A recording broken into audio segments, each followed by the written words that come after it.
Muy buenas a todos. Hoy vamos a hablar sobre la radio, que es uno de los inventos clave en la historia del electromagnetismo.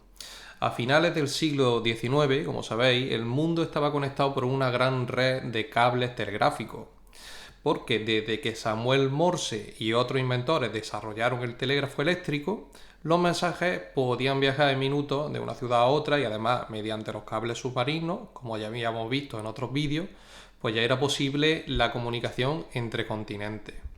También había desventajas. La desventaja de estos adelantos tecnológicos era principalmente que tenían un precio enorme, porque atravesar el océano con miles de kilómetros de cable, pues eso no era poca cosa. Además, si un cable se rompía, las reparaciones podían durar meses y costar auténticas fortunas. Y en este contexto, la idea de transmitir mensajes sin cables por el aire pues sonaba a ciencia ficción. Y sin embargo, la ciencia ya había dado alguna pista de que algo así sí que era posible, porque en 1864 Maxwell había formulado sus ecuaciones en las que ya predecía la existencia de ondas electromagnéticas que viajarían a la velocidad de la luz, llevarían energía, pero también dejaba la puerta abierta a que se pudieran utilizar para transportar información. Pero bueno, sobre el papel queda todo muy bien y luego llevar las cosas a la práctica, eso es otra cosa. Luego ya, algunos años después, entre 1886 y 1889, Hertz logró producir y detectar esas ondas electromagnéticas en su laboratorio mediante experimentos que realizaba con osciladores de chispas y receptores muy rudimentarios. Y sin embargo, el propio Hertz no veía aplicaciones prácticas para esto de la transmisión de las ondas electromagnéticas en un primer momento. Incluso llegó a decir que él no creía que sus experimentos tuvieran aplicaciones comerciales. En cambio, otros científicos sí veían más allá, como Oliver Lodge, que lo tenéis aquí en la ilustración de la izquierda, más de la izquierda de la diapositiva.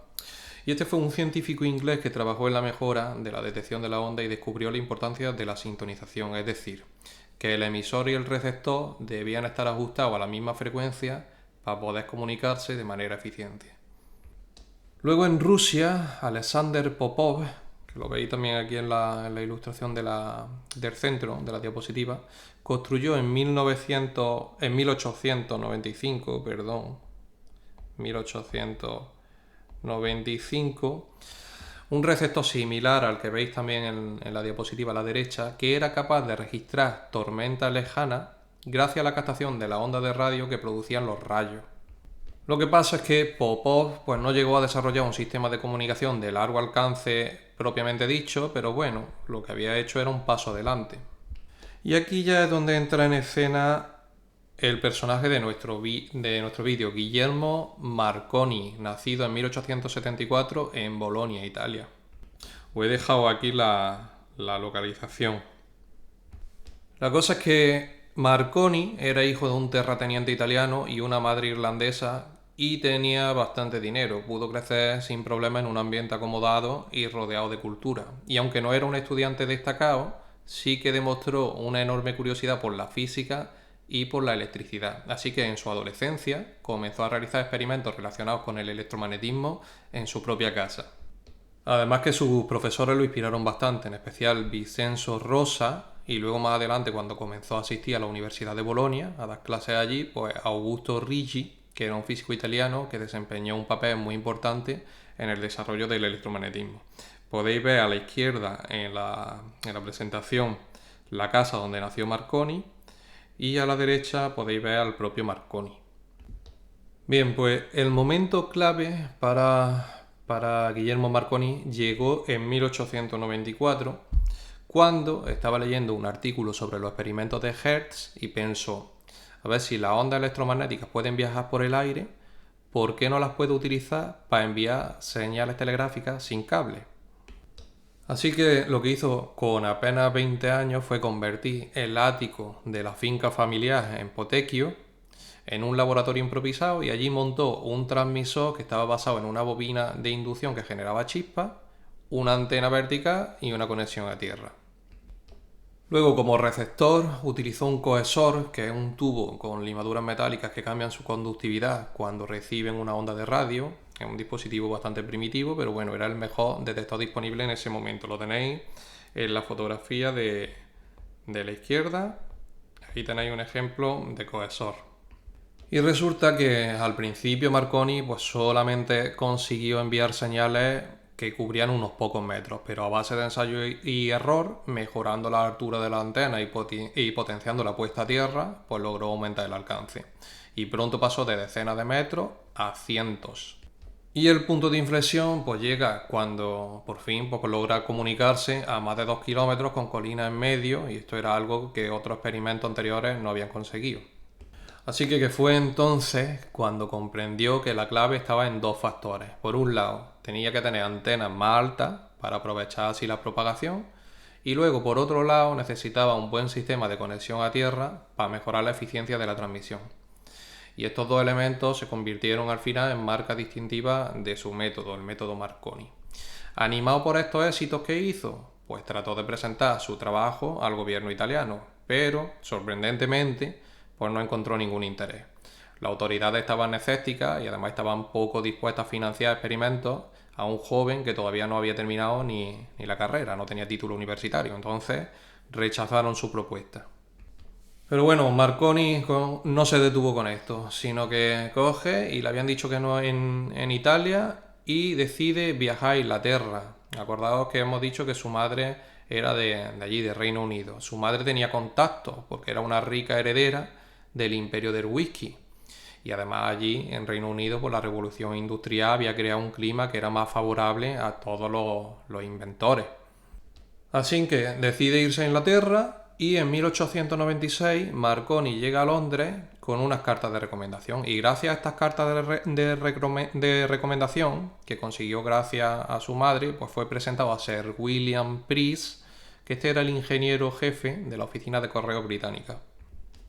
Y entonces Preece, cuando vio las demostraciones, pues quedó impresionado y vio en ellas un gran potencial, especialmente para las comunicaciones marítimas y militares. Así que ese mismo año Marconi presentó su primera patente de un sistema de telegrafía inalámbrica, que no era simplemente un experimento científico, sino que era ya un método práctico y repetible para poder enviar y recibir señales de código Morse sin cable. Así que pasó a realizar demostraciones en Inglaterra y estas fueron todo un éxito. En el canal de Bristol logró transmitir a más de 14 kilómetros. Y como le iba tan bien, pues al año siguiente, en 1897, fundó la Wireless Telegraph and Signal Company, que esta luego se convertiría en la Marconi Company. Así que el sistema Marconi pues empezó a atraer la atención de la Marina Británica, que estaba interesada en mejorar la comunicación con sus buques. Por tanto, las cosas pues le empezaron a ir bien económicamente. De todas formas, Marconi no estaba satisfecho porque su objetivo era mucho más ambicioso. Lo que quería Marconi era atravesar el océano Atlántico. Y aquí chocaba con la opinión de muchos científicos que le decían que esto era imposible porque se creían que las ondas de radio viajaban en línea recta y no podían seguir la curvatura de la Tierra. Además, en ese tiempo todavía no se conocía el efecto que tiene la ionosfera, que es la capa de la atmósfera esta que refleja ciertas frecuencias de radio y así permite que las ondas pues, viajen más allá del horizonte. De todas formas, Marconi intuía que algo así debía existir y apostó por comprobarlo. Y por eso, en diciembre de 1901, organizó un experimento histórico, que lo tenéis, por cierto, ahí a la derecha, tenéis una fotografía de este momento. Esa que veis ahí es la estación transmisora de Poldhu, que está en Cornualles, en Inglaterra. Y desde ahí se enviaría la señal más simple posible, que es la letra S del código Morse, que consiste en 3 puntos. Y esta señal se iba a enviar hasta el otro lado del Atlántico. Se iba a enviar hasta St. John's, que eso está en Terranova. Allí Marconi instaló una antena improvisada, sostenida por cometa, para tenerla lo más elevada posible, y además es que allí las condiciones del terreno pues impedían que se construyera una torre, así que optó por las cometas. Una solución por otra parte bastante ingeniosa. De hecho os puedo enseñar también una fotografía de ese momento, está aquí reflejado. Veis ahí a Marconi levantando las cometas. Es increíble que tengamos esta fotografía, ¿eh? Pues bien, resulta que el 12 de diciembre, en medio de un frío intenso y con un viento que amenazaba con derribar todo el equipo, Marconi y su asistente escuchan en los auriculares el débil pero claro pip, pip, PIB, esto era la letra S, que había cruzado el Atlántico, más de 3.500 kilómetros sin necesidad de usar ni un solo cable. Lo vamos a poner por aquí para que lo tengáis como referencia. 12 de diciembre del año 1901. Primera transmisión inalámbrica a través del Atlántico. Imaginaos el impacto que causó esto. Algunos científicos incluso llegaron a cuestionar el experimento diciendo que a lo mejor había habido ahí interferencias o errores, pero como repitieron transmisiones similares para confirmar la hazaña y vieron que sí, que funcionaba, pues con eso ya Marconi había roto prácticamente una barrera mental y técnica. El mundo ya no estaba limitado por la longitud de un cable. Acordaos cuando hablamos de la instalación del cable transatlántico en el vídeo este que hicimos del telégrafo, que dijimos que es que eso costó una inmensa fortuna en aquel tiempo. Pues bueno, ya es que no hacía falta ni siquiera cables para transmitir estas señales. Y como os podéis imaginar, pues ya durante los años siguientes su sistema se adoptó rápidamente en barcos, en estaciones costeras y en ejércitos, y ya la telegrafía inalámbrica pues se convirtió en un elemento que era esencial para la seguridad marítima. Y por esto, pues en 1909 Marconi recibió el Premio Nobel de Física junto a Carl Ferdinand Braun por su contribución al desarrollo de la telegrafía sin hilo. Os dejo aquí un par de fotografías curiosas para que las observéis. Aquí a la izquierda tenéis la casa natal donde nació Marconi y a la derecha del todo veis a Marconi con el cardenal Pacelli y Pío XI. Esto fue en la inauguración de la Radio Vaticana, 1931. Esto simplemente a modo de curiosidad. Y también a modo de curiosidad, voy a pasar diapositiva, y ahí vais a ver el Titanic, que por supuesto llevaba a bordo un equipo Marconi. Y como sabéis, pues se hundió en 1900, trágicamente en 1912. Pero dentro de lo que fue la tragedia, gracias al equipo que llevaba de telegrafía inalámbrica de Marconi, pues envió señales de socorro tras el choque con el iceberg, y otro barco, el RMS Carpathia, pues pudo llegar y rescatar a más de 700 personas. Así que hay que imaginaros, sin la radio de Marconi, pues esa tragedia hubiera sido muchísimo mayor de lo que fue. Por cierto, a la derecha, ahí abajo, veis una reproducción de la sala de comunicaciones con el equipo de Marconi, que esto es un fotograma extraído de la película de Titanic. Pero por lo que he podido averiguar es bastante fiel a lo que sería la realidad.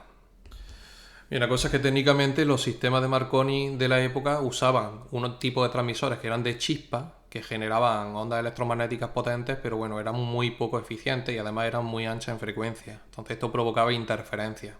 Además, las antenas verticales tenían que ser muy largas y las conexiones a tierra pues, eran fundamentales para maximizar el alcance. El cohesor, que era el receptor, aunque muy primitivo, pues fue el detector estándar hasta la llegada de la válvula termoiónica, que esta ya permitía detectar y amplificar señales de forma mucho más eficiente. Y la sintonización, es decir, el ajuste entre emisor y receptor a la misma frecuencia, pues esta fue una innovación clave que evitó en su momento el caos en las comunicaciones. Pero con el tiempo, las limitaciones que tenía la telegrafía por chispa, pues quedaron en evidencia. Entonces, la cosa evolucionó porque con la telegrafía inalámbrica solamente se podía transmitir puntos y rayas y no podíamos transmitir ni voz ni música. Además que el espectro estaba lleno de interferencias. Pero bueno, lo cierto es que el trabajo de Marconi sentó las bases para lo que sería luego la radio moderna.